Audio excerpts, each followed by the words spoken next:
Welcome everyone here, and welcome everyone who are watching us from home. So today we will discover further the strategy, some practical examples of how we can implement the strategy, and we will also discover the role of the co-steering group. Yeah, good morning everybody. Officially welcome back from the home. We hope that you have a nice coffee next to you, also to watch what will happen here.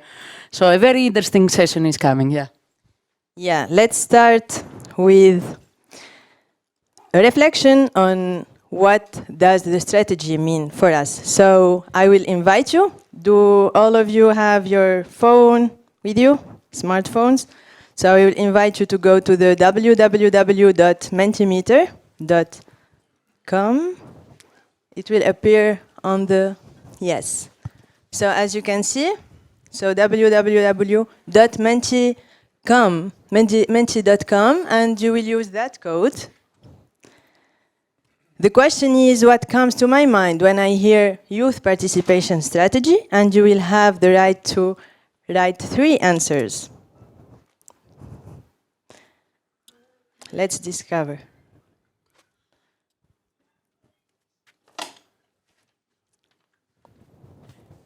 Everyone from home following us, you can also, of course, join us on the Mentimeter.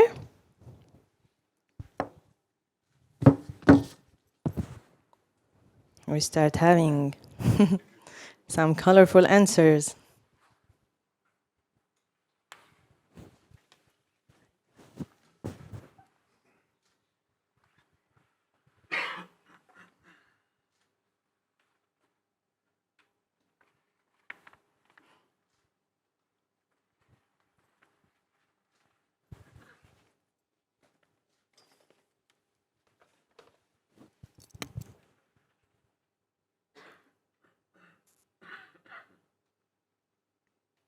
Yes.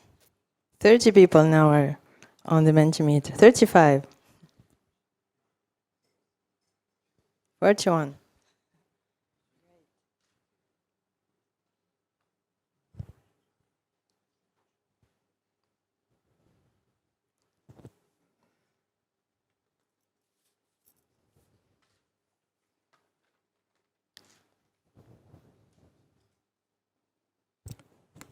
Mm-hmm.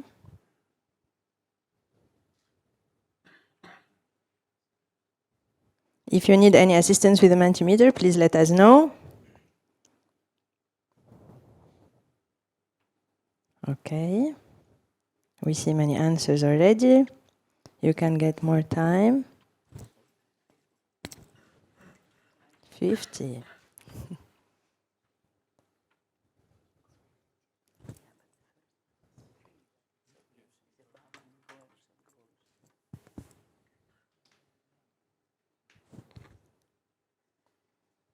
Okay, let's discover what was written there.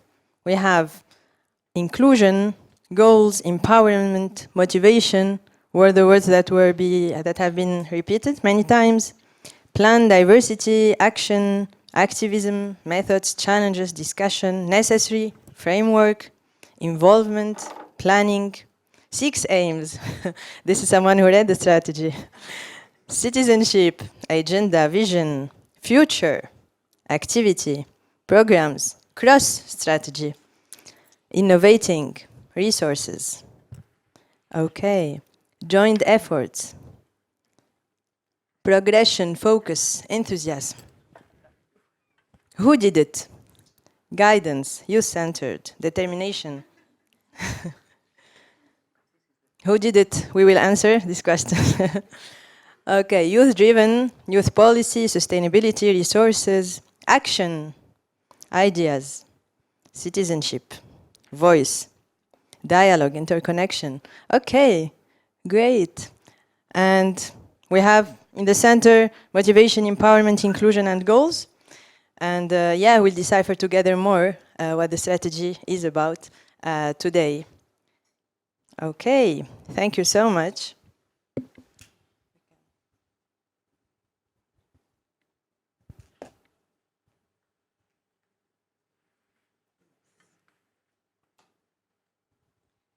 Okay, so today we know that in the morning session we will be listening to presentations, but active participation is also about actively listening and being there, connecting with the speaker, and let's take note of our aha moment during the morning. Let's be really focused and let's be actively listening, because this is also a form of participation, even if we feel sometimes that listening only is maybe sometimes tiring for us, but this is also part of our participation. So I invite you to take notes on your phone or your notebooks of the aha moments of the day, to stay focused, and let's decipher together the strategy today. So I will invite on the stage Alexandra Fonseca, that we met yesterday as well. So the SALTO youth coordinator, and who will be presenting for us the strategy. Please, I will give you. Thank you. Good morning. Yesterday was more comfortable.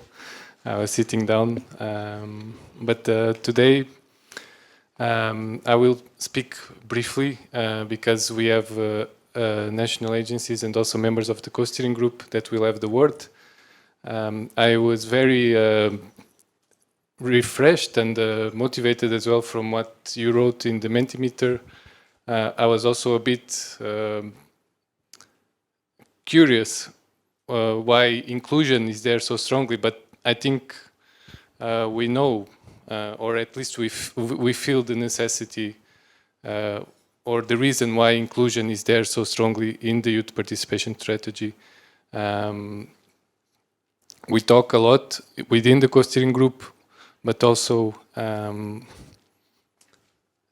in other conversations with participation officers, even within internal assessment of SALTO network, our SALTO participation information and SALTO inclusion and diversity were mentioned as needing to work more towards the inclusion of young people with fewer opportunities.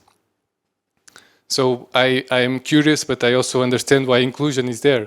And I think it's very important to mention it from the beginning, that this is something that we will work more together with SALTO inclusion and diversity and other stakeholders in the field to improve, or at least to try to work to improve the inclusion of young people with fewer opportunities and inclusion in general, which also comes, again, like we said yesterday, with more media and information literacy, with more access to information and proper communication of opportunities. So I want to start also by saying that there are other strategies in the field. Our deputy head of the national agency mentioned yesterday the European Youth Strategy. Other strategies that are relevant also here is, of course, the Inclusion and Diversity Strategy, the European Training Strategy, and the Youth Pass Strategy. All of them complement and work to improve the programs. Our strategy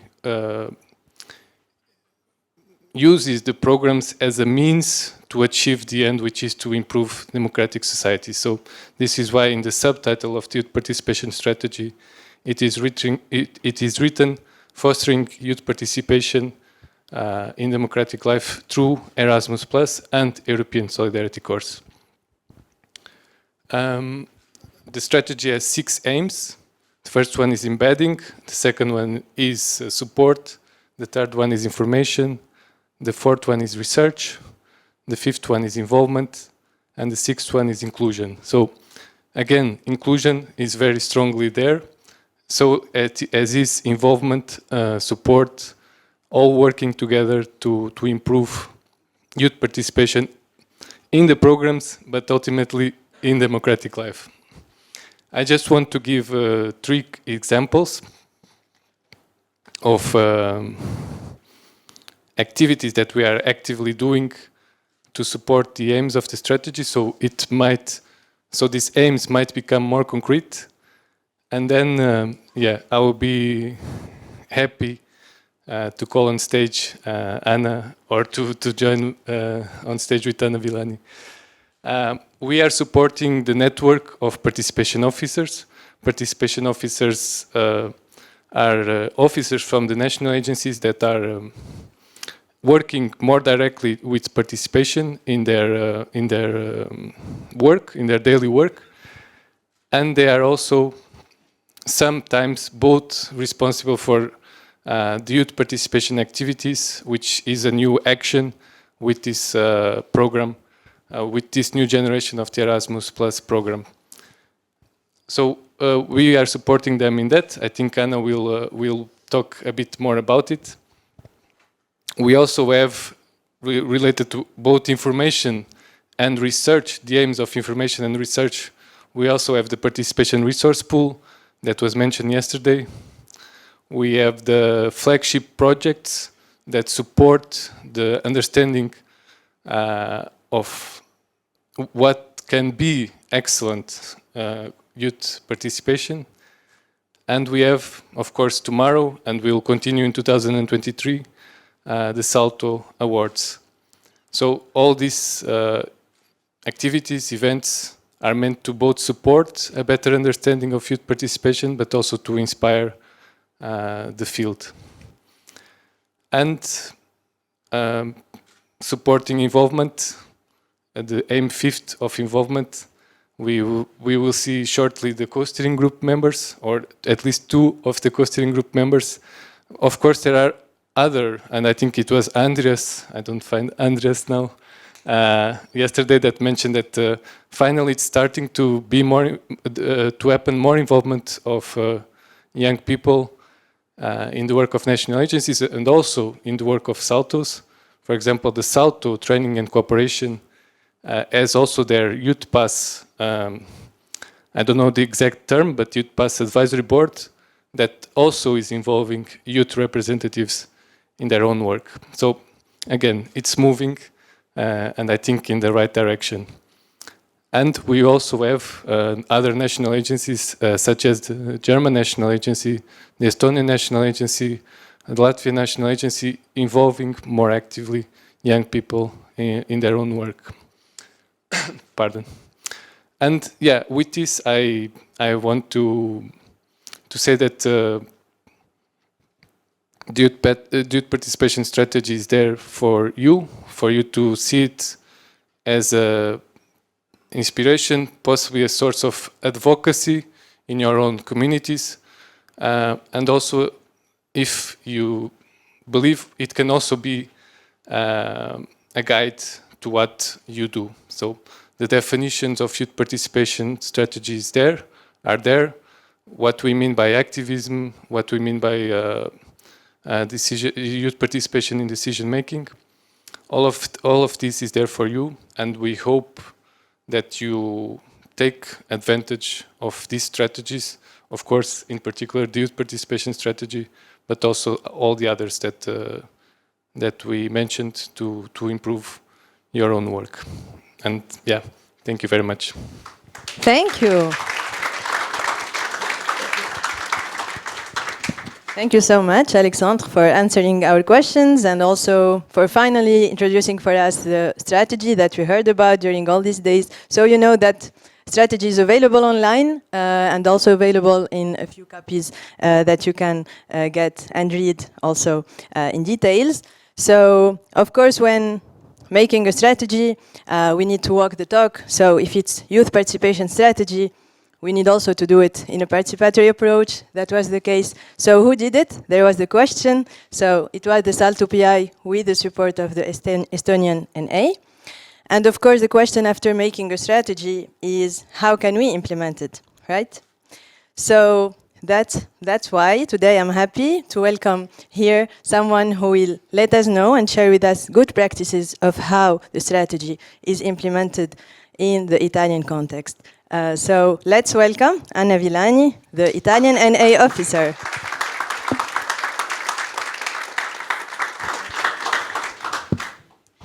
Good morning, everyone. As said, I'm Hanna from the Italian NA, and I'm here with my colleague Adele, and we are representing, people working really in the programs.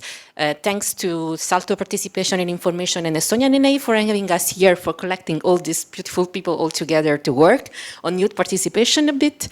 And Alex was mentioning before that we are also, as staff of DNAs, involved in kind of process together to understand better how to transfer what means youth participation in the programs.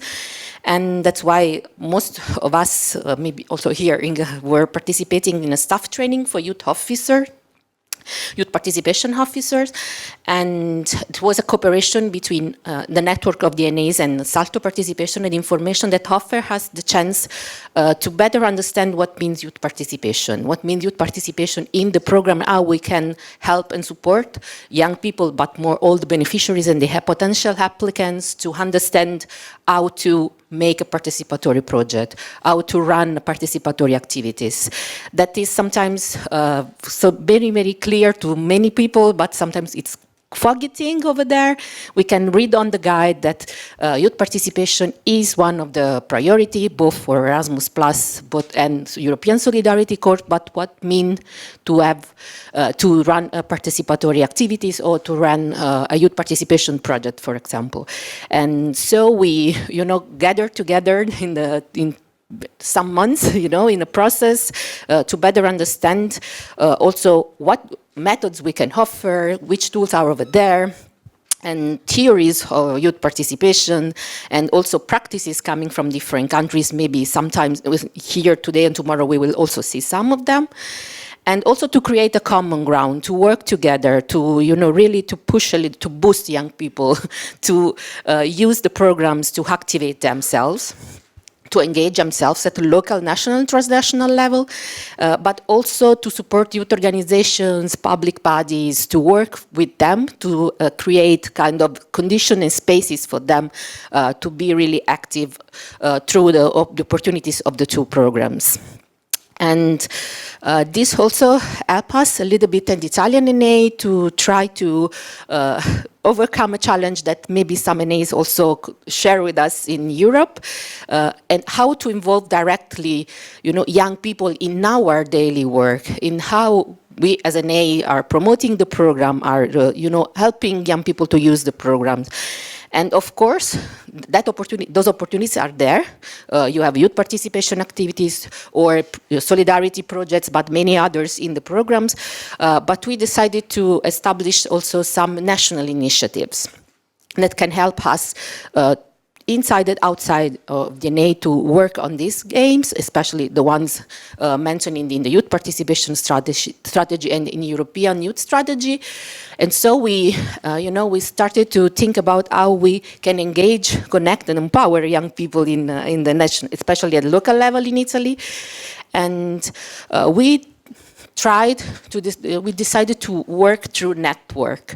So offer different networks for young people, especially the network that go through their own interests or what they find interesting here today, and not only what we can offer as non-formal methods and so on. And so we established a couple of them, a network of digital radio. We have more than 100 digital radio in all the regions in Italy, working on the program's aims, European values, how to promote active participation at really micro level, really in their community.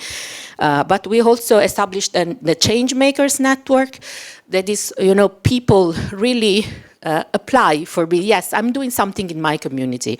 I try to change something in my neighborhood, and I try to face all the societal challenges that we found everywhere now, mentioned in the guide, but also in many other documents in Europe. And so we keep them, so the space to be engaged, to say, okay, we are engaged, we want to be involved, we are involved, so please help us also to go on, to continue on this path. We give them the chance also to connect, so to create some networks between them, to networking and working together, but also to be connected with NA, that sometimes is something that is also high in the sky without any, perception that we are here for you. But also we get them to send to empower themselves, providing trainings, providing transnational and national opportunities to be together, to learn, to gain competencies and new skills.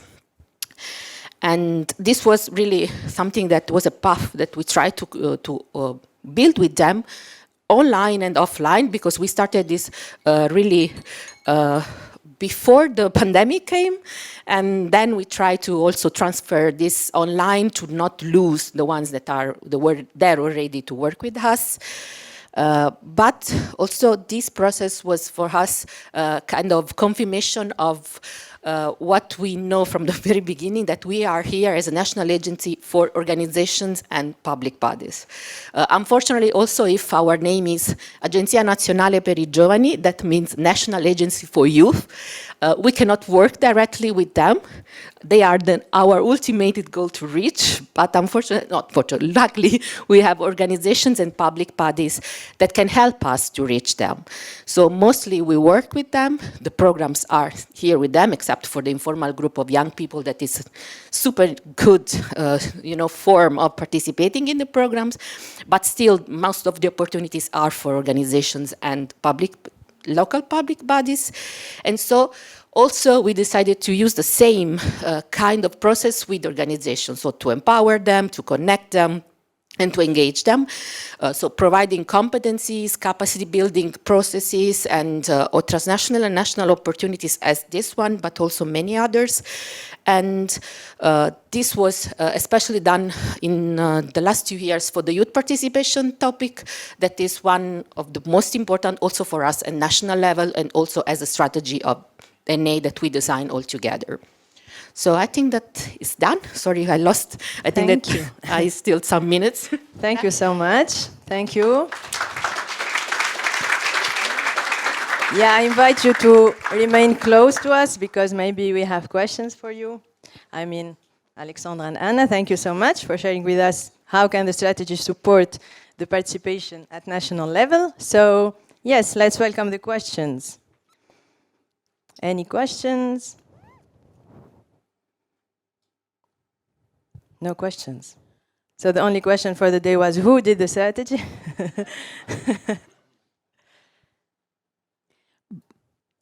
Yes? Yes. So, yes? Okay, thank you, Evie. I guess I start with a tricky question. So if you look at the 6 goals that the strategy currently has, which of these goals would you say is currently least implemented?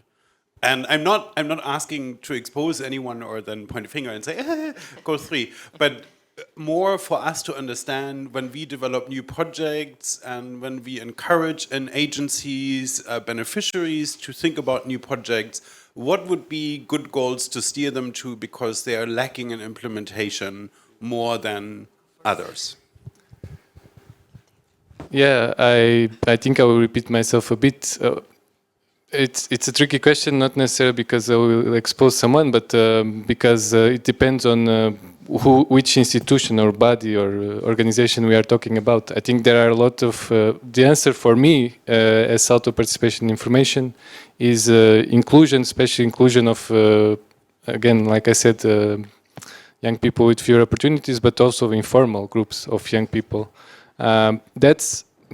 That's why it's a tricky answer, not a tricky question. That's also a problem or an issue that has been identified widely with the program itself.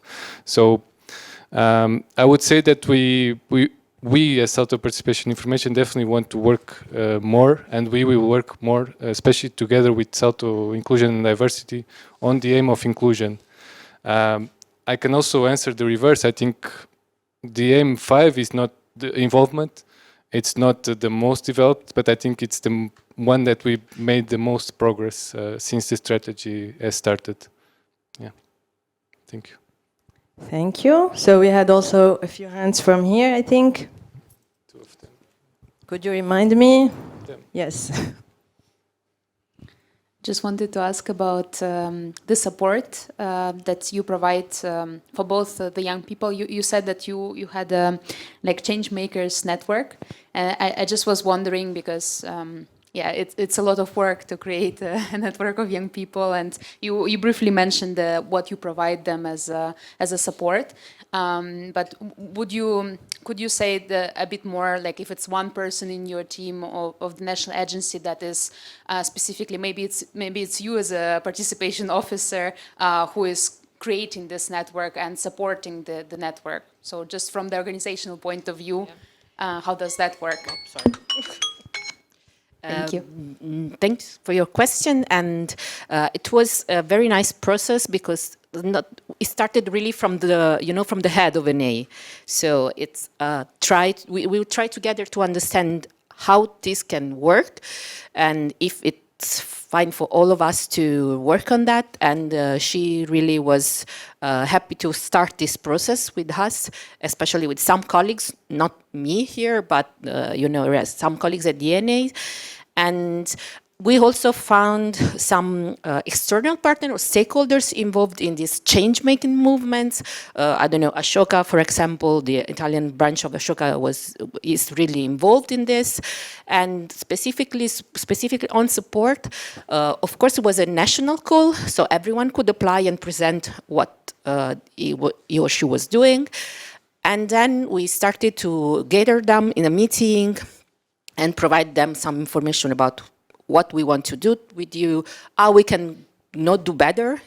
But then we create this system of mentoring, so we have a bunch of young people that are the change makers, but also some other young people that can mentor them and can help them and supporting them in the process of make their ideas also more concrete or sustainable, and this is a kind of a training programs, and they at the end could also think about how to make this, I don't know, a job, for example, or how to finally has more chances to find the job of their dream. So it's something like that. So it's a really structured process.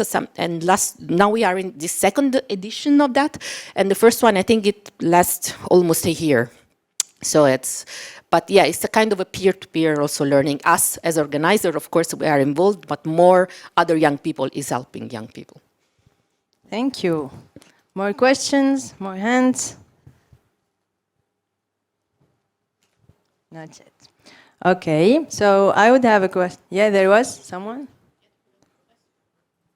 Yeah? Please. Quickly, what is exactly, from a technical point of view, the time scope of the strategy, and if the co-steering group, has some roadmap in its not just evaluation but like update or revision? Yeah, strategy of the strategy. What was the last part? It's okay. You got a question. Thank you. The strategy as a timeline, like you said, for this generation of the program, so 2021 to 2027. The co-steering group is currently mandated from beginning of this year, or around beginning of this year until June of 23. The new mandate will start from then on. The co-steering group mandate, like the strategy itself, it's adaptable, and the mandate of the new co-steering group or for the upcoming year will be decided among the current group of young people, youth representatives and institutions. So they will decide or co-create with us what is going to be the mandate within, of course, the limits that are set within the strategy. But the current mission of the co-steering group, I can start by saying, but they will also be here, so maybe I will just let them answer later. Did it answer your question?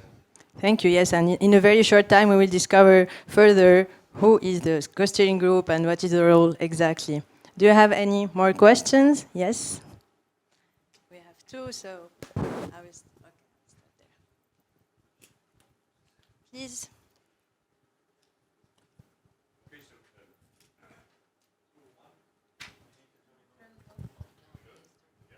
Good? Good. All right. Just a short answer to Pietro, perhaps. Thanks, Alex, for answering, but maybe in more detail as part of the co-steering group. I mean, Deborah and me, my colleague, will be headed upstairs in a couple of minutes, but since we're on the topic, so yes, it will be definitely all up until 2027, right?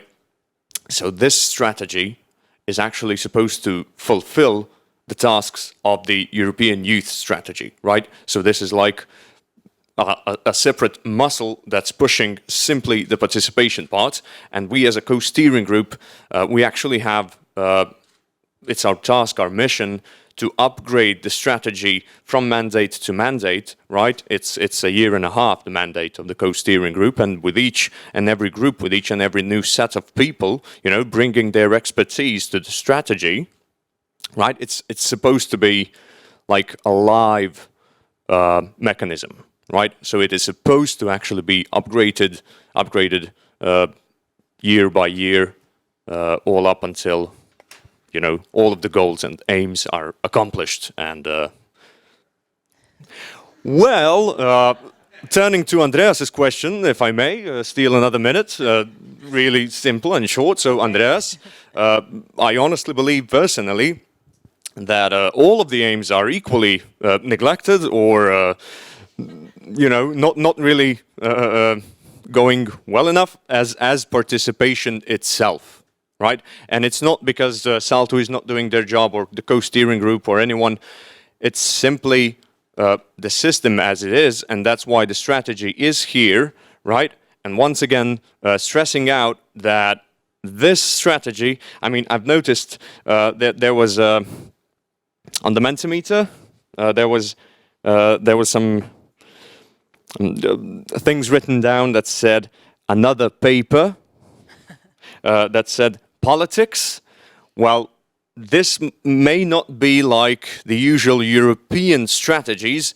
This is something that should be pushing us and the stakeholders on the European level to actually do their strategies, right?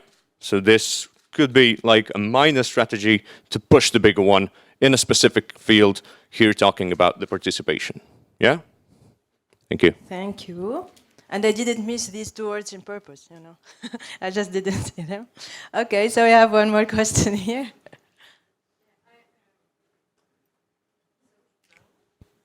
Yeah, it's on our technical team. Okay.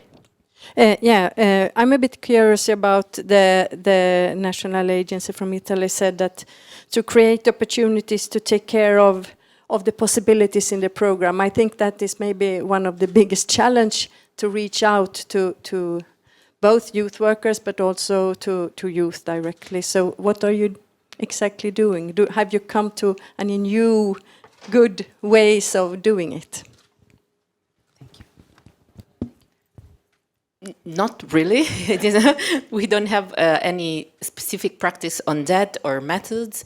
Of course, after the pandemic, also our approach to young people, but especially to youth organization and youth workers and trainers, changed a little bit in the sense that we know that there is a need to a little bit to rethink about their job, their professional development, how they can support directly young people, because sometimes it's very hard also for us as NA officers to understand what is going on in the field.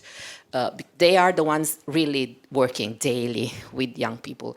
And it's also sometimes hard for us to translate a little bit the programs to, address the program to the needs of the young people in the field. So still we are talking about that. We are thinking about that. Every day is a challenge for us in this sense.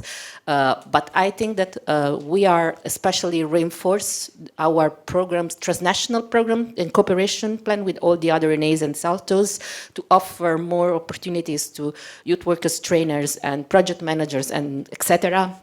to really reinforce their competencies and capacity building processes because of that, try to give them the space to see what competencies we need now to work with young people, especially with digital transformation, with green climate change movements and so on. And this maybe is the things that in the last couple of years after the pandemic, we try to reinforce more, offering these kind of opportunities that sometimes in Italy it's very hard to find thinking in transnational dimension, because at local level, for sure, they are super, super equipped in this sense. Thank you. Okay, you have a question. Oh, yeah, I just want to answer also bringing another national agency in from Estonia. So what we're doing concretely to get the program opportunities in the objective of supporting young people and youth workers working with young people closer to the programs. We have, for example, pre-deadlines to invite project leaders or young people from informal youth groups to come before the actual deadline, that they can ask advice, they can get feedback to the projects. We have advisors network that is there to mentor and support young people and youth workers when doing projects, for example. We work quite a lot with youth trainings. Also in the New Power in Youth strategic partnership, there are international project labs, or then there are project writing camps that we're organizing during weekends for young people, that they can come together, reflect on their idea, and then get mentorship during the training and actually get some ideas into paper or into application form. So this kind of quite basic youth work activities, actually, I would say, help best maybe to bring more new young people, informal youth groups, to the projects and to the programs. But it demands a lot of youth work action from the national agency. And as I said yesterday, it's not the opportunity for every national agency to go that far. In Estonia, we're quite lucky to do that. So. Thank you so much. So both questions and answers are coming from both sides, and that's a great example of participation. Okay, do we have more questions or answers from here? Okay, I would have a question for Alexandra. Do I pronounce it correctly? Yes. Yes. Okay, so today we will have the time to reflect on how the strategy is reflected in our work, or how we can support it. But it would be great if you can share with us, from your perspective, how can we support the implementation of the strategy in our work? Yeah, thank you. We already heard very good examples from national agencies of Estonia, Italy. I think one of the first things is to know the strategy, and sometimes, or most of the times, even though we all here speak English, most of the times these strategies, these documents are less accessible if they are in English. Sometimes even in our own native languages they are not so accessible. But one of the things that you can do, we can do, is to support this translation effort, either with the national agencies, either maybe taking our own experience of working with volunteer translators, but it would be important to translate not only the strategy but the toolkit that I forgot to mention before, but it's the practical arm of the strategy. The strategy is translated in 3 languages, English, French and German. The toolkit is only in English, so yeah, those 2 documents, of course, to be translated. We, as I say multiple times, we cannot translate for all the languages of the programs. We cannot also choose between the languages of the programs. But yeah, that would be one thing to demand to your national agency, or to support them in this effort of translation of the youth participation strategy and the youth participation toolkit. One other thing that strategies always needs from the field, especially because as Anna said, for them it's also hard, for national agencies already hard to connect with youth workers, with youth organizations. For us, a team of 5 in Estonia, it's even harder to connect with all of Europe to understand what is happening. So to bring this information to us, of course, we have the co-steering group to support us, but to let us know what you are doing to support, or not necessarily directly to support the youth participation strategy, but related to youth participation and how it connects to the youth participation strategy. And yeah, I think those 2 things are important. And of course, your everyday work to integrate practices of co-creation involving young people. We're going to talk in the next session about involving young people in the work of national agencies, but it doesn't mean that youth organizations cannot also involve young people. I know there are challenges. I know that it's possible sometimes to involve young people for the whole duration of the application process, and then the application might not get granted. These things happened, but yeah, we hope that we encourage you also to involve young people and to think about this. I think it was Leo that mentioned we can be positive about it and say that there are 6 aims that we can work on. That I'm not going to use the word neglected, but it's, yeah, we can think about it with the glass half full, that there is work to be done, and we get to do this work on the 6 aims of the strategy every day. So this combination of letting us know, bringing us the knowledge, so we can also integrate it in what we monitor, in what we are paying attention, and also, of course, integrating it yourself in your own work. Yeah. Thank you. Thank you so much. So if we don't have more examples, maybe we can start discovering the co-steering group and the role of the co-steering group that we were waiting for since yesterday. I can remind you to keep writing the aha moments and to keep actively listening to our guests. So I invite Evie to introduce for us our guest. For me, listening all these things, thank you very much. Thank you so much, Anna and Alexandra. Thank you so much. Yeah, it will always be a question of how we make it real. I mean, how we really can keep up the spirit of participation, but not only the spirit, the principles, the values of what we are doing, the ones being active in the field. And I speak not only about the young people, but the stakeholders, also the national agencies and the Commission.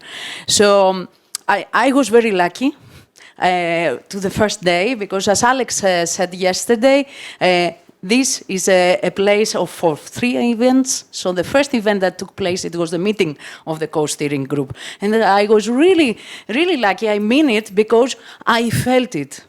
And you know, when you feel it, this is important. I felt that the people that they are there, they belong there. They know why they are there, and they try for that. And they bring their background. It's so rich that I was emotional when I heard the descriptions, and we had a sharing in that moment. And I think that you will also feel it now that the 2 representatives, they will come. Leo and Deborah, please come on stage with me. And they will present what they are doing, why they are doing, how they will do it in the future. And yeah, a big applause, because this is not an easy thing to do.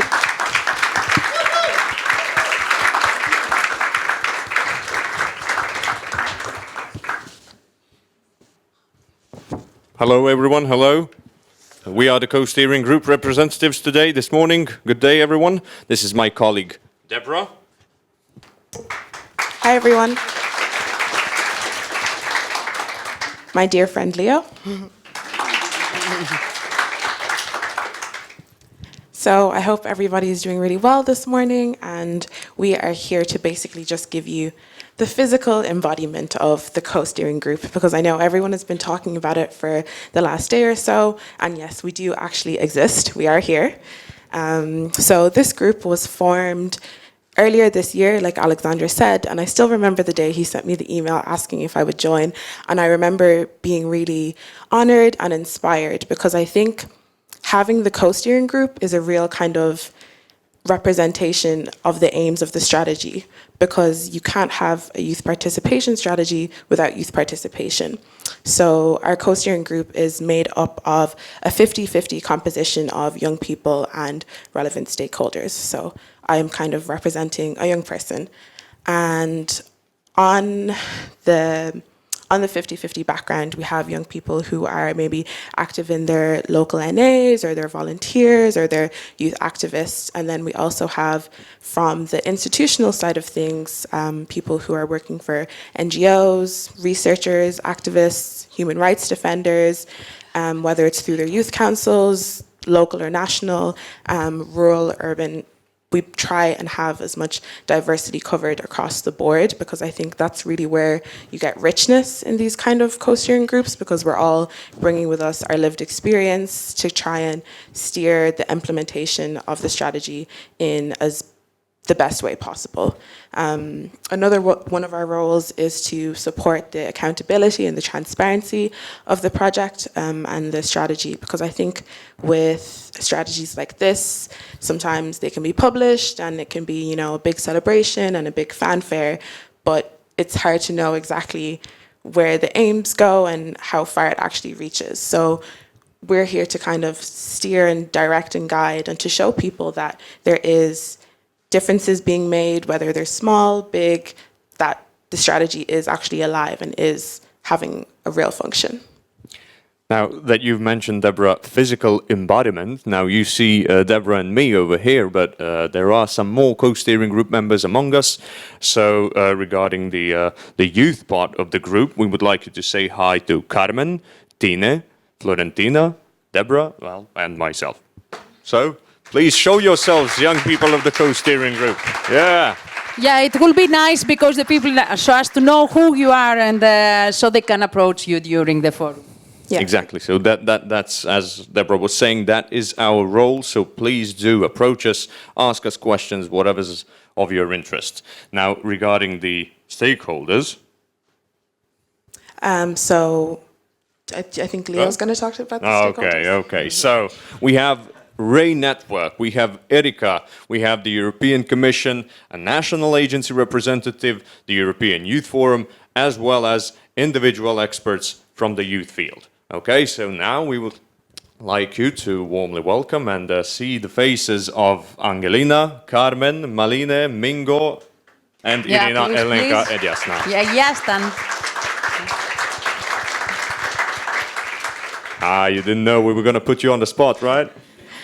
You might see that some of the faces that are represented in the crowd are not the same as the faces that are on the screen, because we've had to have, you know, a few replacements here and there. I think it's so important to be able to be flexible in this kind of work.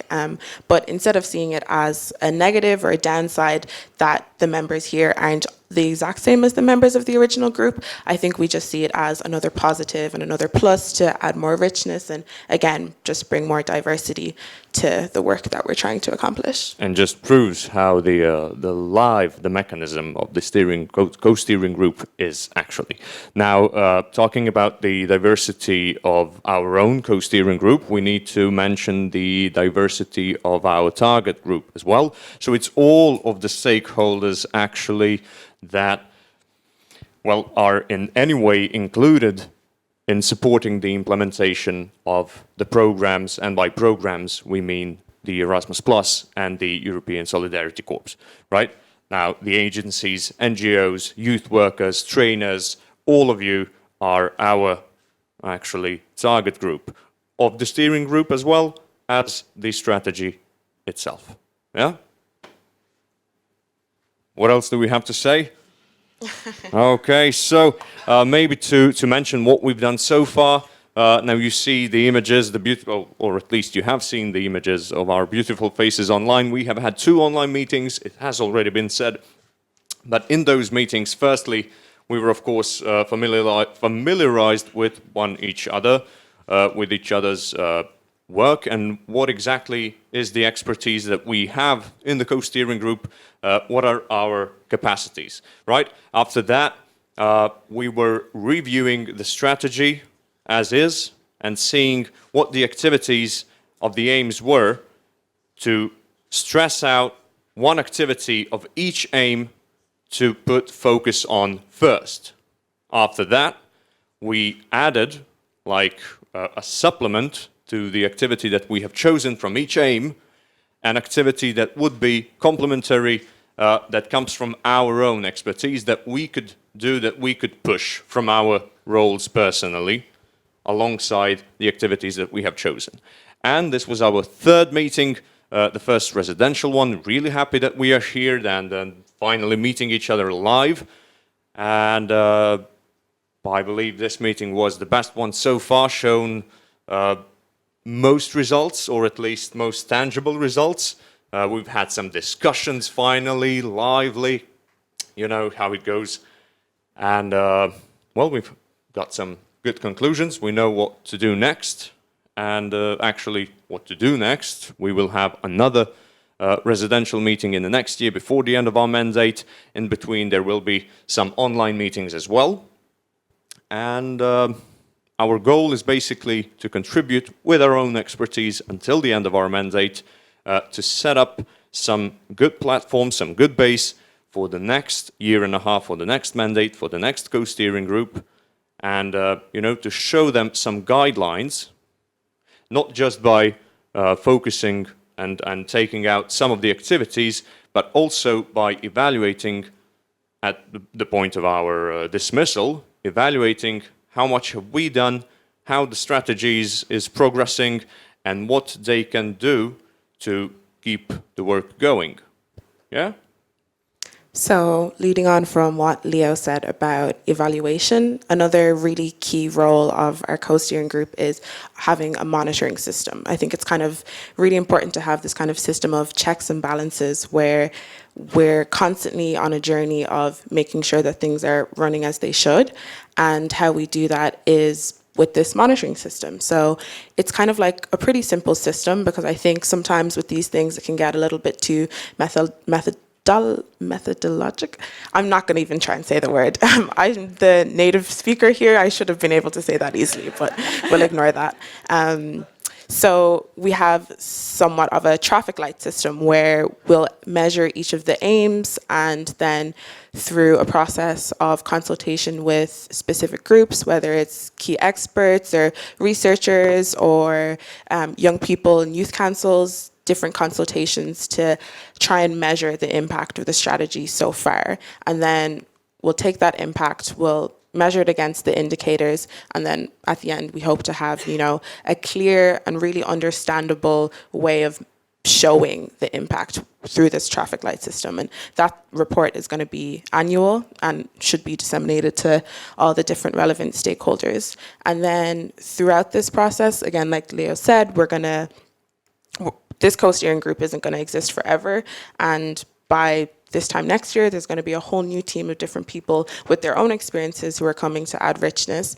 And we hope that through the different things we learn in our process, that we'll be able to shed light and give knowledge and share expertise with the new group. And whether they have a new monitoring system or they adopt the same system, it again is just highlighting that this document is really, really meant to be a live document, and it's not meant to stay the same. And whether we're pulling out pieces or adding in pieces, it should be informed by all of our experiences here, and not just mine and Leo's, or not just the co-steering groups, but all the relevant stakeholders and participants who care enough to come to events like this and really share a part of themselves. And as soon as we have some evaluation results, Andreas, you'll be the first one to know. Thank Where you. is Andreas? Andreas is gone. Looking for the results. Thank you so much. Thank you so much for, for being passionate and also being conscious, aware of your role and your limits, because they are. I mean, there is a life cycle of the co-steering group, so both of the elements, it's like I stand on earth, I know, and then I'm passionate on what I'm doing. I heard feeling honored, but also I like always asking people, I mean, how they feel on the position. It's not only for you, Leo and Deborah, but also for the other members of the co-steering group. How do you feel? And it can be positive, but also a bit of a negative feeling, like it is too heavy or it is challenging me, or I don't know. As you yourself, first you, and then whoever from the co-steering wants to bring this human feeling in the group. So one of the kind of key pillars of the representation of young people within the co-steering group was to have inclusion of people from backgrounds or different ethnic minorities or minorities that just generally are not always included in the field. So I think for me, it was a mixture of feeling maybe slight pressure. How am I going to accurately represent the views of hundreds of thousands of people across Europe? Feeling like, do I need to...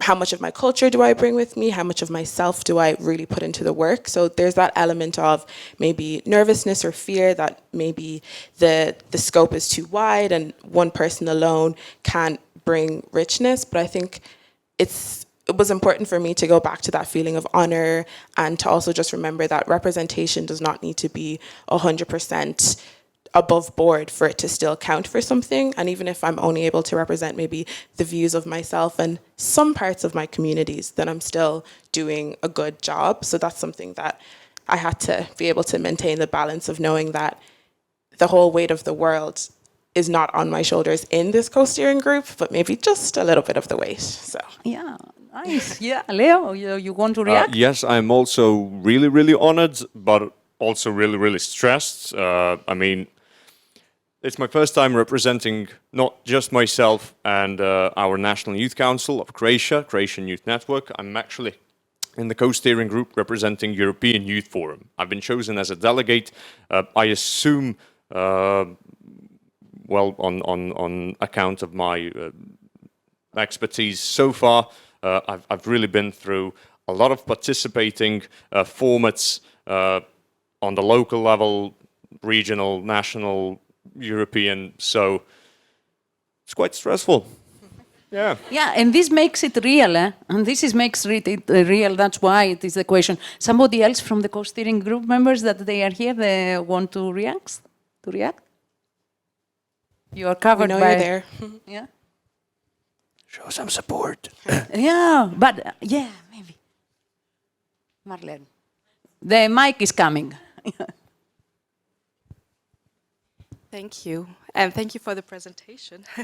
I've just actually joined the group again after parental leave, and I think one thing the meeting, as you said yesterday, showed that they're really individual, like inspirational individuals in that group. That is really great to see for the tasks that are lying ahead. And strategy-wise, maybe one thing, I think.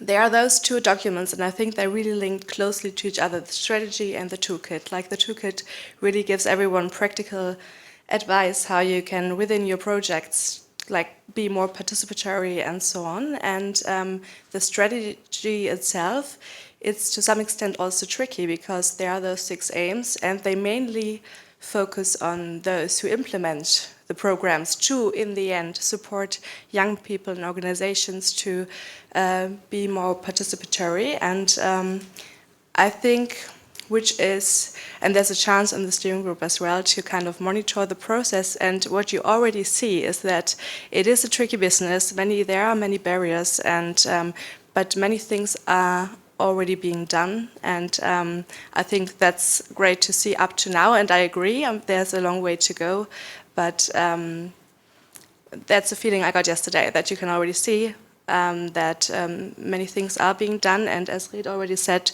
I mean, the realities in the national agencies, for instance, just one example, are different, but there's already like many concrete steps that have been taken. Like there are like opportunities next year, for instance, where you can participate as well, where you can be supported, and I'm really curious now to, within that steering group, to monitor that process and see how far we can come in the end. And I think it's also a positive thing that already many things or steps have been taken. I think that's what I found quite inspirational yesterday as well.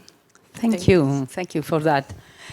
Also, the rest of the group friends here, you can make questions questioning is the first step of going together towards an aim, but also a feedback, a reaction or whatever. Now is the moment that we are here, but also the rest of the forum, you will stay till the end. Do we have any reactions? Thank you. Can you maybe give an example of how you can put your own expertise in this co-steering group into some kind of action that has an influence on the strategy process? Okay, so when choosing the activities from each of the aims, right? Now, we would take a look at the activity, then of course we added a complementary activity aside, and that complementary activity aside is the most of our expertise being shown in the work of the co-steering group. We would firstly, all of us would list one activity that could be complementary, that comes from their own field, their own expertise, and then as a group, we were choosing amongst all of our suggestions which one could be the most effective, most how to say, least complicated to conduct, to implement, right? So something that comes from our own experience, from our own minds, and then as a co-steering group, upgrading and building up that one complementary activity that we have chosen. So. Yeah. Okay, without probably the notes there with so many, because we work together. If you have something in low, during the break. Yeah, because there are the indicators. In each indicator there are many activities. So plus the activities, there are the complementary activities. So I think that they need the the background. But of course, in the coffee break and all the things, you can catch one of those and ask. Yeah. Or you have it already?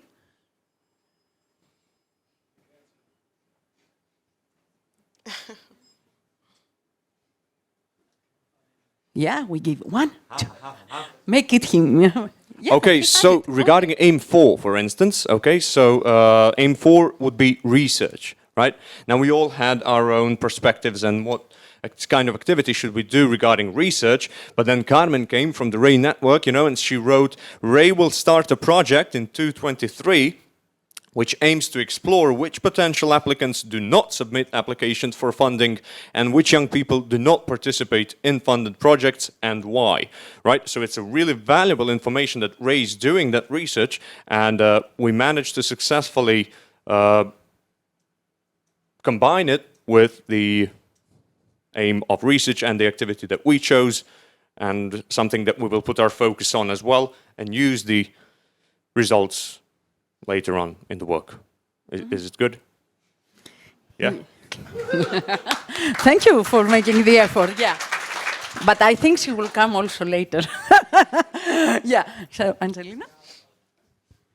Just wanted also to answer from the, as a member of the co-steering group, and my organization is active in the youth information field, and there is one aim that is information-based, and in that aim, we would also, being a part of the co-steering group, would try to align our work as an organization also to work more on the resources, or, well, this year we had many activities that were about youth participation in youth information. We are producing also guides that will keep youth information workers and youth workers how to inform,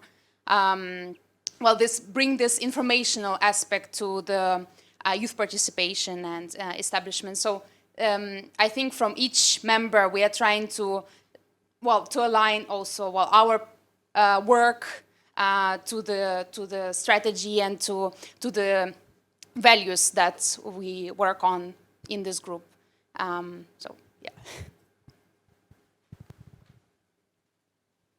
Thank you. Somebody else? Yeah.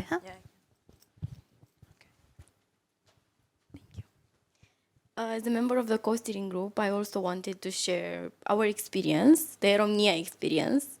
well, being a woman is hard. Being Roma and young and European on top of that, hard.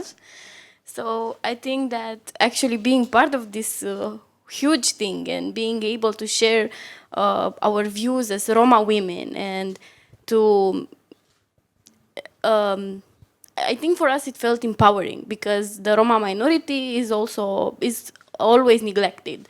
No one cares about what we think. But being here and being able to share our views and contribute to this strategy, I think it was a huge thing for us, and it gave me hope for the Roma minority, but also for Eromnia, for our organization.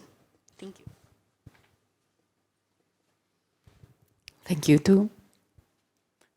Yeah, the reactions. I mean, as long as you get to know them and see their representation there, present in the co-steering group, you can understand how I introduced them in the beginning. That it is a huge thing, but yeah, like represented in these faces. So yeah, it will be very interesting discussions that you can have during the days of the forum with them. Any other reactions? Otherwise. Yes, oh yeah. Yes, Red.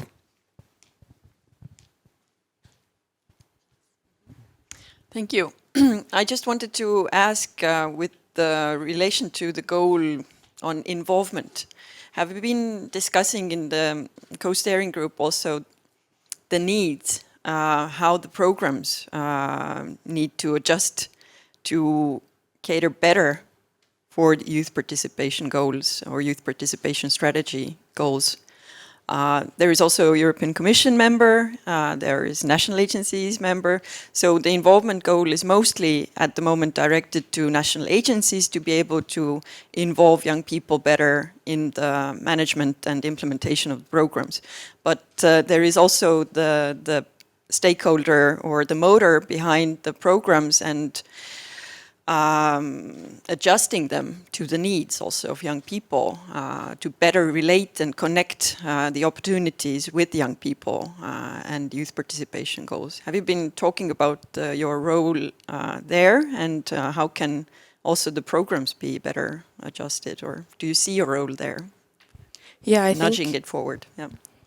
I think it's something that definitely is never really left off the agenda because, you know, we're aware that in national agencies, for example, youth participation is already something that is on the agenda for them. It's something that they're actively trying to do better. So us steering them in that direction of doing better, it makes sense. But for, say, maybe more established organizations like the Commission or different institutions, we understand that the levels of bureaucracy there may be a little bit harder to penetrate sometimes, but in our role as members of the co-steering group, I think we try and have that kind of multiplier effect where if we're involved in maybe something that's organized by the Council of Europe, for example, or something that's organized by the Commission, by keeping that focus on youth participation there, we try and look at it as a way of that whatever room we're in, we're bringing the strategy with us because we have it so deeply embedded in the work that we do, and to just kind of continually highlight and push for increased participation in more formal institutions like that through, you know, the series and the processes of consultation and feedback, because again, like we said, the strategy isn't something that we just put out there and we leave and that's it. But it's constantly hearing from the different stakeholders about how they're using it in their work, and by constantly pushing and advising and informing them of other good practices from different jurisdictions, and to hopefully force them to do better. Thank you, Marlene and Alex. I just want to, Marlene, you just want to react to the question and also to the question more specific about the activities, because it's a lot for them, and I have a good overview of all the activities indicators that have been picked. So one concrete activity that was picked by the group was related to involvement, and also answering Red's question was. The activity was chosen as a pilot model of applications where video submissions by young people or video submissions are submitted by young people. What we did as follow-up to that, and in talks with the Commission, because the Commission, like Deborah rightly said, it's a heavy structure. The program itself is a heavy structure, but the Commission gave us the indication or the support to go ahead with video submissions to the SALTO Awards as a test. So to test the capacity of the field and the willingness of the field to submit and to work with video applications. So that's a concrete first step to maybe, I'm lacking the word, but to simplify possibly the process of applications. And you will see some of the videos submitted tomorrow. It also makes it much more easier to connect with the project, what happened, to get in touch. So that's a concrete outcome first from the group that proposed these extra activities that were not in the strategy, or that are not in the strategy. And then from our side to try to keep accountability to them, and by larger extent to the field, to go ahead in our best possibility with what has been chosen. So I'm really happy that we have video applications this year for the SALTO Awards. I cannot promise that the Commission will change the submission process, but I think it's a first very good step towards simplifying and making an easier connection with program submissions, or submissions to the program. Thank you for that. Yeah, Marlene. Yeah. Just quickly, does it work? Yeah. Regarding the question concerning the discussions, I think to break it down a bit, on Monday was the third meeting, and I think discussions just have started in a way, to be honest. So I think we are at a starting point. So I think there are still questions we can't answer properly yet. But we've been we discussed the question of the different stakeholders, especially like regarding the Commission. We talked about the thing that regarding the AIM 5, for instance. Of course, like we always talk about national agencies, but Reid is absolutely right. The Commission is the motor behind that, and we talked about the fact that, for instance, other national agencies, not all of them have the opportunities or the resources and so on, and it would make a huge difference if the strategy itself and certain activities and so on would also be represented in certain documents. And of course, making documents easier and so on, those are topics we have to discuss, and we started on Monday. But for instance, on Monday there was no Commission representative there because they couldn't come, but the next time they will be there. So we will continue those discussions. But just to break it down a bit, we are at a starting point. We start to discuss in that direction, yeah, that's it. Yeah, and since you are in the starting point or in the process, let's say, I think you are open also to contributions and to ideas. So if any of our friends here, they want really to interact and to say, okay, maybe this is a good idea, this is the way to bring that in life through the co-steering group and then to SALTO, and then it goes like that. Yeah? Okay, thank you so much of being here and also of the commitment, yeah, and representing all the field. We will say a short bye to the people from the home. We don't forget that they are with us, yeah, and we see you again at 11:30.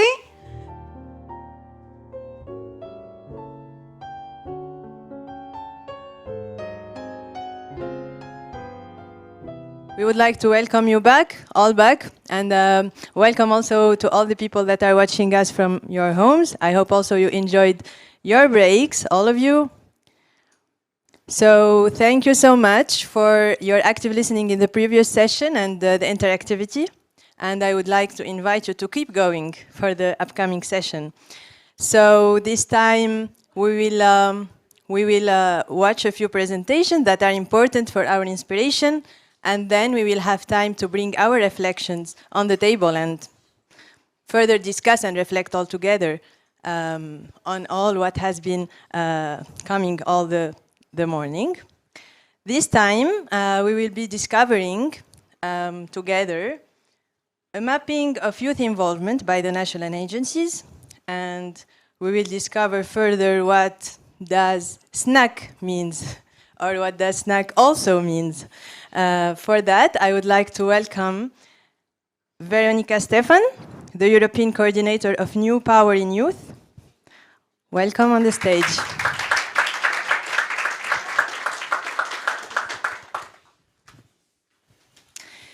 Good morning. I hope it's still morning for you. It's still morning for me. I'm Veronica. I need a clicker as well. Yes. Just so you know, I'm here on behalf of the Estonian National Agency, who is definitely hosting us, but also leading this wonderful initiative that I think I have heard several times before. Maybe you might remember it as well. New Power in Youth, and the fancy word called snack. Do you care to learn more about the snack? Is there anybody who hasn't heard this word before joining this meeting? A fair number. Okay, then for all the others, my job will be very easy because everything has been said, everything is known. So here we go. Okay, first, SNAC stands for Strategic National Agency Cooperation. I'm not so fond of this term necessarily, so I use another one, strategic partnership. Because in the end, this is what we are talking about. The strategic partnership New Power in Youth, aka New Power in Youth SNAC. So whatever fits nice, this is what we are here for. And then comes the question, who is part of these strategic partnerships? Well, I put here those who are our partners in this, let's call it challenge. This strategic partnership is nowadays, because it has started in 2021 and is planned to last until 2024 or until we find a solution to youth participation in democratic life. We'll see how long that it takes. Nowadays, it has 11 national agencies. 2 of them are brand new to our team, Bulgaria and Romania, but we have Estonia leading it, and then we have, of course, Cyprus, Finland, Germany, Italy, Latvia, Netherlands, Slovenia, and Spain. And we also have our friends from the SALTO resource centers. SALTO Participation in Information is our co-lead, our close partner in this challenge, but we also work with SALTO Inclusion and Diversity, SALTO Southeast Europe. And these are just some of the SALTOs that are out there, are not all, of course. I call them also the champions of youth participation. Why? Well, because there are more national agencies out there, because there are more SALTOs out there, but usually it takes a little bit of courage to start this journey focused on youth participation. And you might remember that the first image was actually a ship. And the ship we are in is the one ship sailing towards youth participation in democratic life. That beacon of light that we hope to improve and contribute to. I do not say that whatever we'll discuss here in this forum or as part of this strategic partnership is perfect. But it is a new form of cooperation. And it does take those who are already committed and interested in advancing this. So we are a little bit living in a bubble. But that's why we also work with other stakeholders. It is a partnership between some important stakeholders and institutions at national and the European level. But we do work with youth workers, with national institutions, with all the stakeholders. And this is a space for us to pilot and experiment. We are not always experts, so we are also here to learn. And it's a learning process between national agencies, between SALTO resource centers, and we are here to co-design. You will never get tired to hear this word from us. And do trust me, I do not come from a public institution because I heard these comments yesterday. And a lot of my colleagues also have a background in youth work, in youth organizations. My Estonian colleagues come from a youth council. So we do have these double hats and double perspectives. And we are aware that youth participation is something we all can contribute to. But we can also do it with the national agencies who have resources and have the will to improve the society for young people. Now, what is our vision? Well, Youth participation is our North Star in this process. Nothing new here. And also nothing new what I'm going to tell you, because our main mission is to foster youth participation in democratic life, just like this forum. And that's because we are guided by the principle of the youth participation strategy. And in case we still wonder what youth participation in democratic life is, well, we will always go back to the definition included in the strategy. What is it? The opportunity, the right, the means, the space, opportunities, and where the case, the support for young people and youth groups to manage to get active in society and in community. It's just that easy, but it's just that complex at the same time. And why? I think yesterday we talked a lot about the whys. I think we heard research from the programs, the alternative needs and spaces for young people. I just included here 2 elements. Well, first of all, because there are a lot of opportunities and challenges still for youth participation. What is the news there? And I just chose 2, let's say, points of data from the Eurobarometer in 2022, because there are good parts, and of course there are better parts, but at least this one is highlighting that youth participation in youth organizations and in society is actually increasing. Compared to 2019, we have a bit more young people who are active. At the same time, we still don't have enough young people who travel to other European countries. Of course, the Eurobarometer is focused on the EU, but I think it speaks volumes for the entire Europe. So we still have these challenges, but we also have, and we have learned already, the many open doors, the many building blocks that we can use. And these are all those pieces of strategy, strategic documents that are around us. Okay, the EU strategy is definitely the one that we should care most of. The youth programs, right? Solidarity Corps, Erasmus+. Youth participation is a priority first, but it is so specifically mentioned there, and it is one of the core priorities. And of course, the European Youth Goals. And I think if we have these 3 papers and we do not act upon them, then what are they good for? And then comes the question, all these nice fancy slides. So what do? Peekaboo. Well, in short, we do have many things we are proud of, and that makes us unique.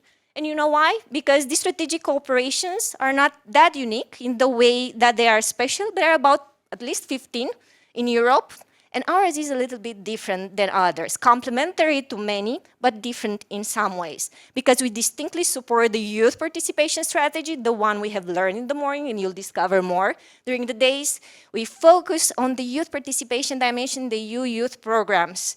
And there is also mentioned supporting Key Action 1 in the Erasmus+. I strongly encourage you, in case you haven't applied for a youth participation activity or your organization is not aware of them, or your friends and colleagues, you should take benefit of this new opportunity. And our partnership is specifically supporting you and can support you in that direction. We directly engage young people. Remember, I told you it's a cooperation between some high stakeholders, national agencies, and SALTO resource centers, but we so closely work with young people and youth workers in our activities. And of course, we closely cooperate with SALTO P, which is a hub and a center for expertise and knowledge. And I'm very proud to be with them here. Okay, how do we do this? We do this through 3 main directions. One is definitely focused on the youth programs. National agencies are definitely known for the programs that support and fund our activities. Nothing special here, but funding and assessing projects is just part of their activity. And that's why this partnership brings something more, because what we do is that we concretely work through a number of formats and methodologies with young people. We have the project labs, we have the online challenges, capacity building activities, and I will show you at the very end a number of opportunities that will be open for the next year. And just in November, we're having one in Italy with the national agency. We have another one with SALTO, Southeast East Europe. So these are directly meant for you, and hope to see you somewhere. And then it's the strategic development, particularly led by SALTO participation in information. And here we'll already, let's say, bring the bridge to the next to the next speaker that will follow me, because we work a lot on developing national approaches to support youth participation in democratic life.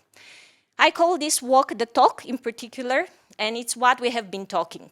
It's good to have youth participation in general. It's even better to have it within our structures. It's even greater when it's confirmed and validated as a priority in the internal strategies of the national agencies. It's not so easy as it seems. It's not just a matter of will.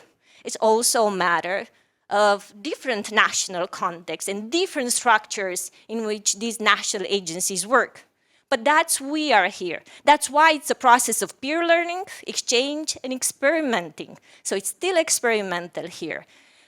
We are setting a pool of youth participation experts. Alex mentioned it yesterday, and I would be more than happy to see many of you in that pool, either those who are here or those who follow at home.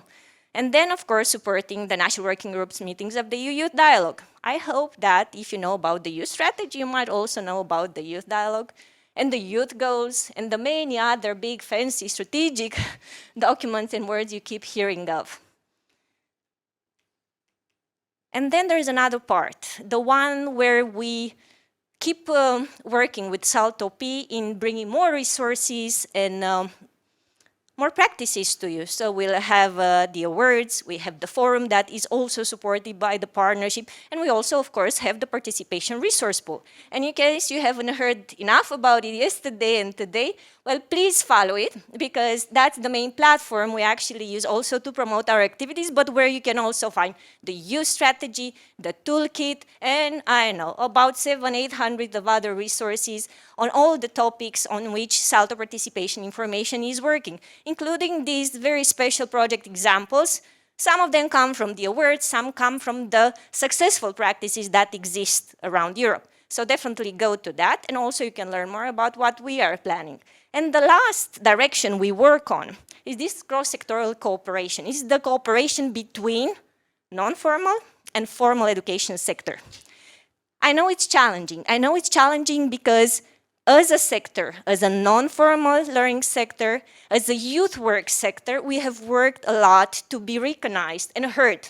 And now you might think, okay, so we also have to work with the formal education? Yes, because young people are everywhere.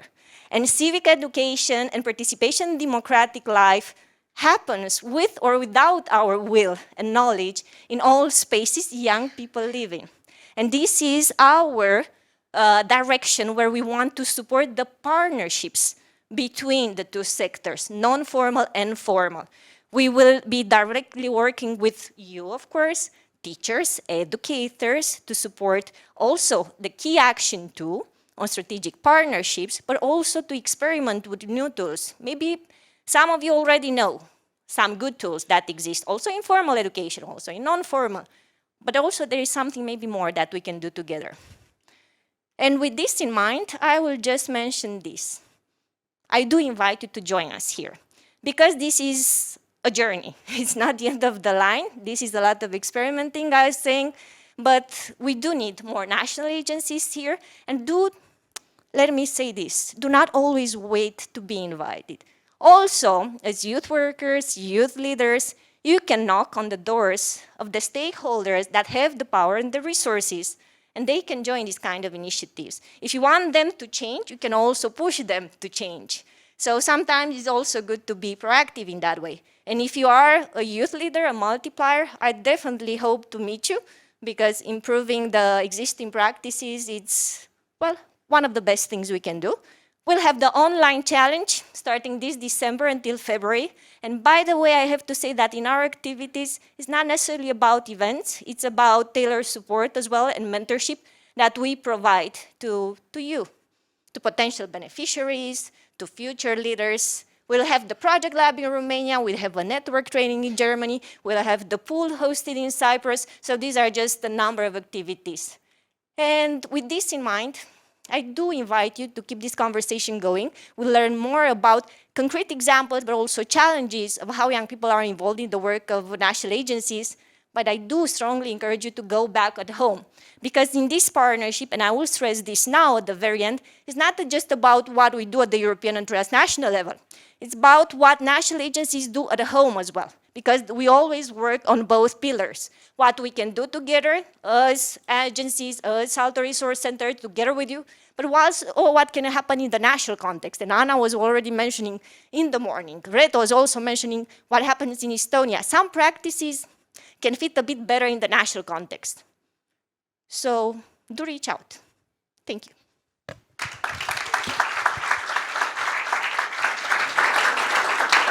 Thank you so much, Veronica, for sharing with us this wide mapping, but also for specifically telling us how we can join you in sailing this mapping together. So now let's also discover the report of youth involvement in the work of NAs. And for that, I am happy to welcome Jaan, who is CEO of Stories for Impact. And for the ones who don't know what is Stories for Impact, it's social impact research and consultancy company. Thank you.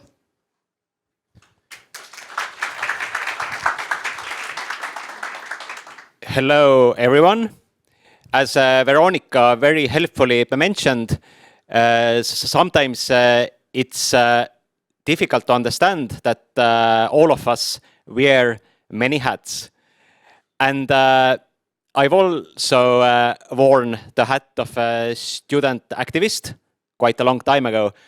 And I'm just thinking that one practice from this student activism days would also be useful at the moment to wake our collective brains up, because the next 20 minutes will be much food for thought. So we need some exercise.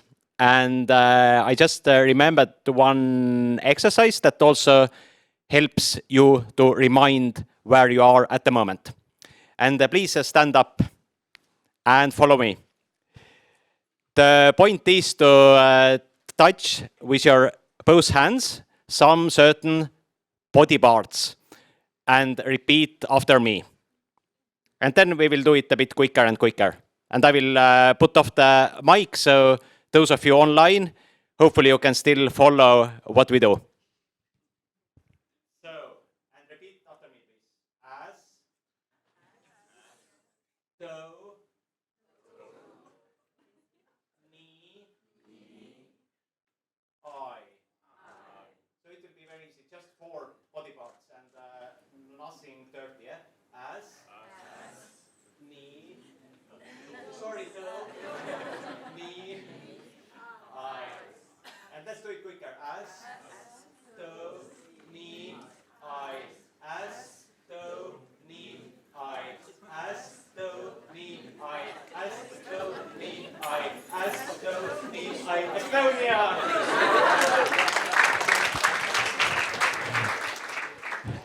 All right. Hopefully our brains woke up a bit, and we also know where we are. And our brains will be needed, because as you see that I will be presenting the research of mapping youth involvement in the work of national agencies. And it was a very exciting research, because usually national agencies are the ones who are telling everyone, you have to involve young people, because only then we will have a future as democratic societies. And what was very helpful about this research project was having a mirror for national agencies to ask themselves, so how we are involving young people. And some key findings. So why it was organized. On the one hand, it was to inspire national agencies and also SALTO centers to think about what they have been already doing regarding youth involvement. And on the other hand, of course, as any analysis also provokes our ideas, so to think about what else could be done. And there were a number of interviews with those people from national agencies who are already involving young people, or who should be doing it, at least, because they are telling everyone else to involve young people. and also some observations of the involvement activities. And many of you in this audience, you are from youth organizations. You are not directly from national agencies. So for you, the following presentation may be useful if you would like to be involved by national agencies, for example, more. Then hopefully the presentation will help you to understand what the possibilities are and what the typical limitations are as well. And perhaps you have some creative solutions how national agencies could realistically involve more young people. And of course, many of those possibilities and limitations, challenges will be known for you as well, because many youth organizations, although they are led by young people, of course, they are having challenges with involving even more young people as well, or at least keeping their members active in a meaningful way. And one of the starting points for national agencies is, of course, to look realistically what we can do in terms of youth involvement in our everyday work. And the main challenge will be moving from, let's say, constraints or limitations-based thinking to opportunities-based thinking. And what does it mean in practice? For example, for a national agency employees, and it doesn't really matter whether long-time experienced employees or young colleagues, because also young colleagues learn very quickly, and they learn that youth involvement, yes, we can tell about it to other people, but actually that's not who we are. And for example, one quote from an interview, because we are not the ones who are directly communicating with young people. Of course, we have this European network, very nice, but we are working mainly with NGOs and municipalities. They should involve young people. And then also, because of this legacy, it's very difficult to start really doing it, because we are also very strictly regulated. We would like to involve young people, however, we can't, because the EU tells us what to do, what to report, and youth involvement not included. And well, I would like to do it, but it's very difficult to start doing it. Perhaps now I understand why municipalities are not involving young people more. It's difficult. And one quote to illustrate also that. And at the moment, I was not ironic, but empathic, because you can imagine yourself in any organizational structure, which is, of course, very well defined, because it's also related to giving out money, for example, and grants. And it's very logical that it's strictly regulated, because otherwise there would be huge financial mess, and also perhaps making harm to more vulnerable stakeholders. So it's very important to be strictly regulated in this area. So these may be constraints, but however, they are maybe also borders where still more creativity regarding youth involvement can happen.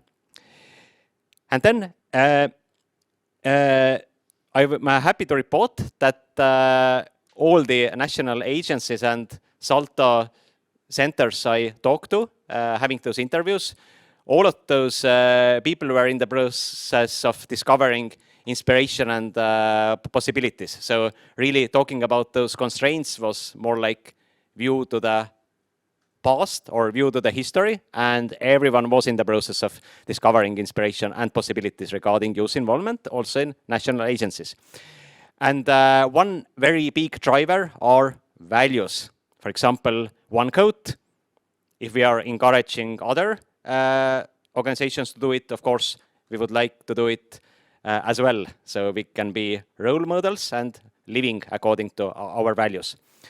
And then also driven by very rational professional needs, because many national agencies pointed out that they need even a better understanding of today's young people, and why it's needed is that, of course, also the environment where young people live changes very quickly, especially on very practical level, for example, communication channels. So, for example, if I'm 22 years old and I'm the one who's giving communication advice how to reach 13-year-old people, probably I may not be the best expert anymore because I'm already from a very different generation. So how to get this very practical information, of course, by involving young people. And regarding this discovering inspiration and possibilities, for example, one national agency had something that I would regard as a good practice, that they brought together most of the colleagues, and they had a workshop, let's say from blank sheet, discussing what our hopes and wishes and dreams are, how we could involve young people, like why and how, and then discussing the constraints, and then starting to work out pilot activities. And that's something that I would suggest national agencies to do, not to jump directly to some pilot activity just for the sake of youth involvement. However, it pays off more to start with those general discussions, like why and how. All right. And then one discussion, the topic which was quite heated, is what actually is and isn't direct involvement of young people by national agencies and SALTO members. And based on all those discussions, and of course the next examples will not be fixed, it will be up to you to discuss them more, is that, for example, examples of direct involvement could be that young people are involved strategically, for example, in planning, or they can be involved as co-creation, for example, some specific processes, for example, developing communication campaigns, implementing those communication campaigns. And then they can, of course, also be counseling of potential applicants or even selection of projects. And there could be other types of involvement, up to your creativity, especially if you're from youth organization yourself and you're wondering why you are not involved in the way that you would like to contribute, then of course many national agencies would be happy about your proposals. And then there are quite many examples of how national agencies can diversify their talent pool, but it may not really be like a direct democratic involvement. So, for example, young trainers in the trainers pool, young assessors in the assessors pool, or, for example, interns, or, for example, young employees. These cases are all great ones because it's about involving young people as professionals. However, in these cases, the main point is not about democratic involvement. The main point is about that those trainers would be doing a very highly professional job, and it doesn't matter that they are 20 years old. If they are responsible for, let's say, 1 day workshop, they have to be as professional as 60 years old great trainers. And here, I guess it really is useful to make distinction when we are involving young people strictly for professional reasons, and when it's, more, let's say, more creative, more open involvement where the outcome is not so fixed according to the certain professional standards. Yeah, so their main value is being qualified, or at least getting qualified very, very quickly. And then what are the existing good practices of direct involvement? And I will be very, very brief about them, so it's just showing what already exists. So, of course, some national agencies have already starting to involve young representatives into those steering groups and boards which have already adult members making strategic decisions and now involving young people as well. And then what has been especially successful are some kind of temporary steering groups. Let's say organizing a specific activity, a specific campaign for 1 year or for 1 year and a half. Because in that case, it's just not about supervising or getting strategic advice, but then it's so much easier for those involved young people to feel that they are really hands-on involved, and then they can make the difference. For example, giving specific ideas which are implemented quickly.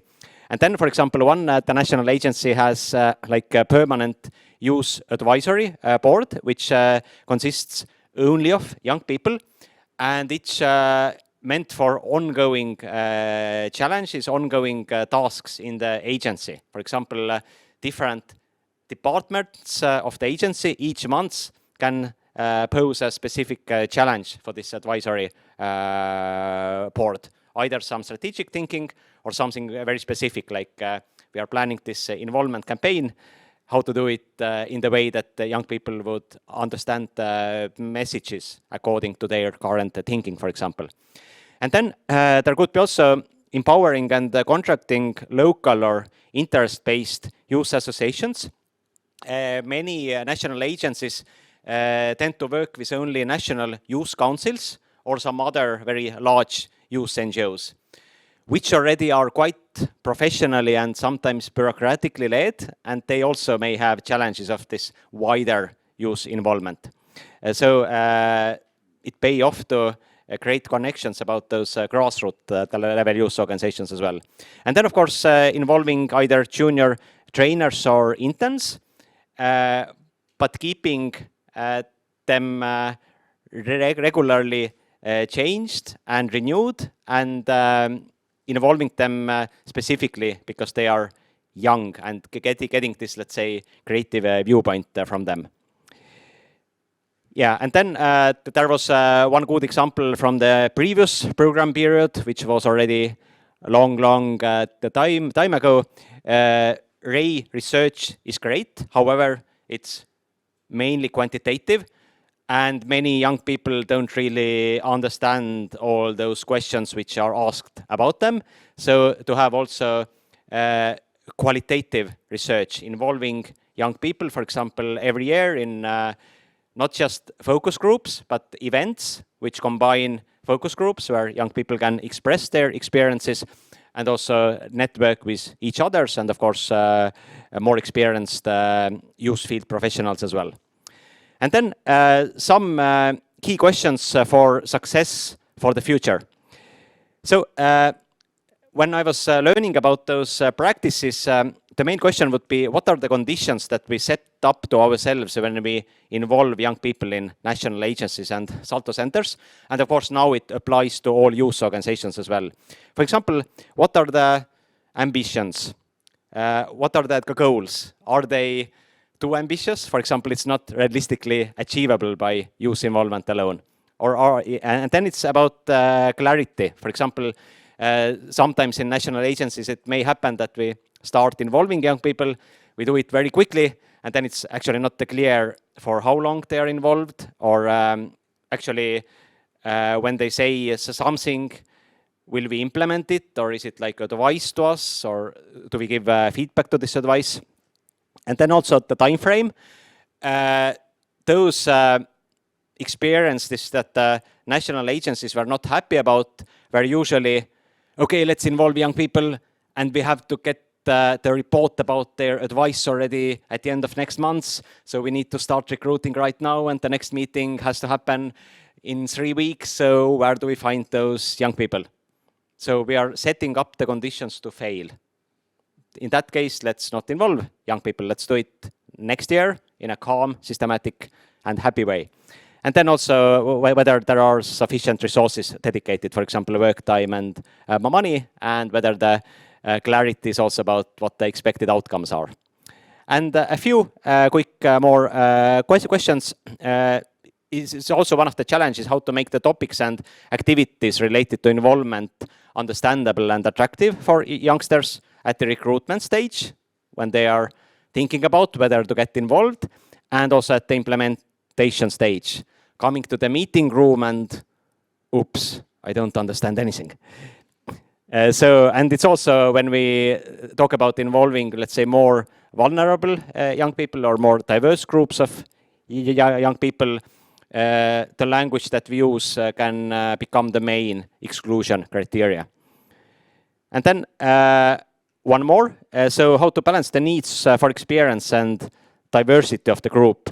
It's one of the main challenges, and it needs to be talked about more because, of course, diversity is a basic value of the youth stakeholders. However, usually young people are also involved with some goal in mind.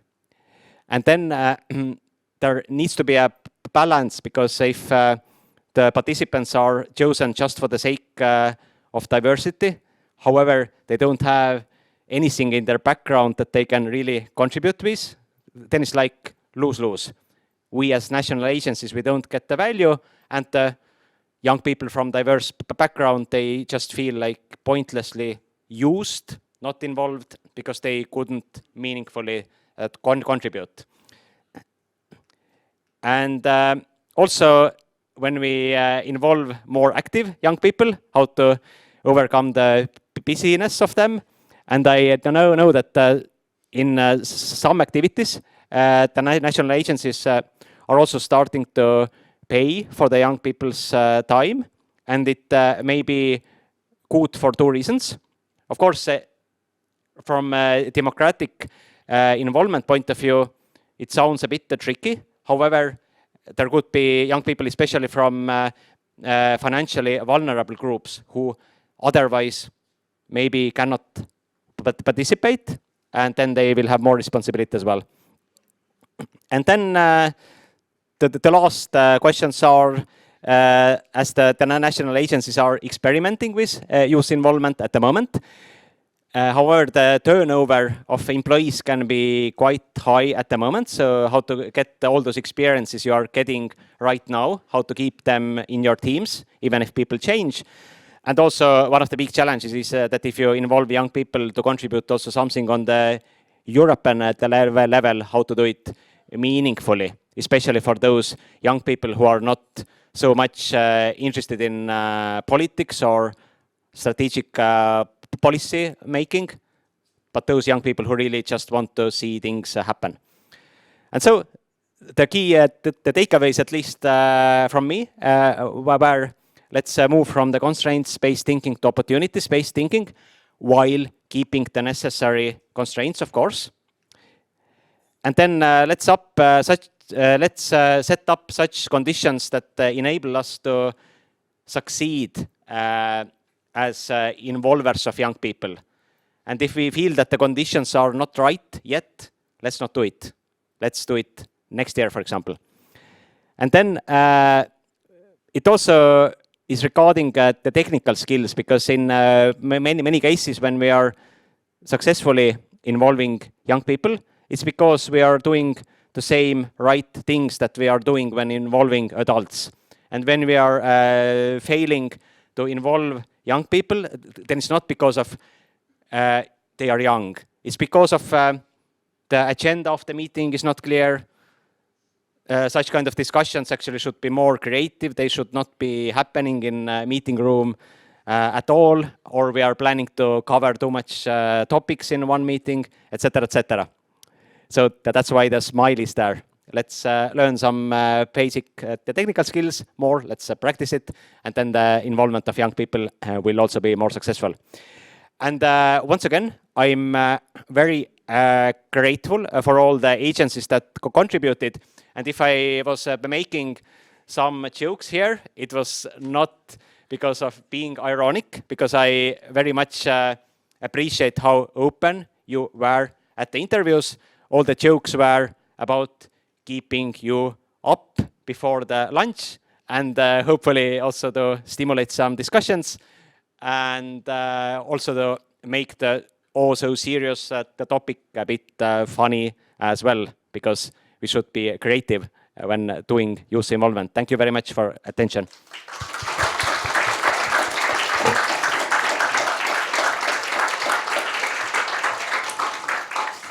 Thank you so much, Jaan Apps, for the presentation and also for summarizing all the recommendations for us at the end.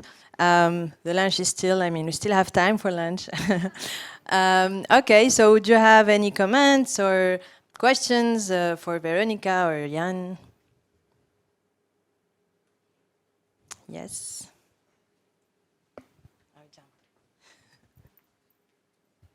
Okay, thank you very much for your huge work. I have two questions for you. The first one is, I really wonder whether you are from the youth field, because you had many contacts in your research. And the second one is that at the end of your research, do you have such kind of schema between the stakeholders in your research? I mean, do you suggest any kind of model in which the partners are in good contact between each other for youth participation more? Thank you. Thank you very much for those questions. So regarding my own background, as I mentioned, I was a student activist, and now I'm working as a researcher and consultant with quite many youth organizations.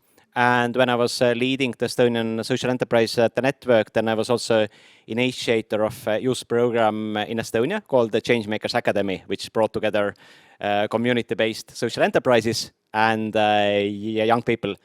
Regarding the second question, what I would not suggest is creating one youth involvement model that fits all at the moment, because the practice is not there yet. What I would suggest is to create a mentoring model between the national agencies, so that, for example, if one of them starts practicing youth involvement, then the other representative from the national agency would also be there, and perhaps to observe the process and give feedback, and then vice versa.